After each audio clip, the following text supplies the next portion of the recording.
Are you facing a high ping issue on Mobile Legends on your iPhone? Don't worry, in this video I will show you step-by-step guides to fix high ping or latency problems in Mobile Legends Bang Bang.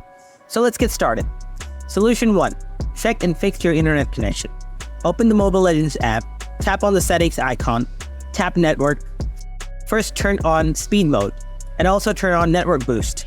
Then tap network test at the bottom. Tap on tap to test. If you found your network connection and strength is not good enough, go back.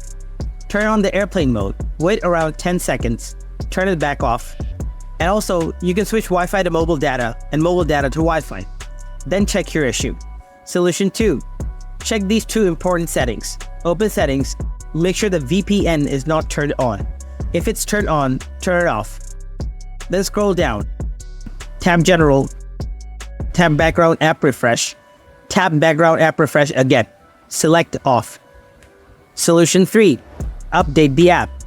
Update the App Store. Search for Mobile Legends Bang Bang, tap on it, see if there are any updates. If the update is available, then update the app. Then restart your iPhone once. After doing these steps, hope your Mobile Legends high ping issue is solved. If you still have any problems, tell me in the comment section. Thanks for watching.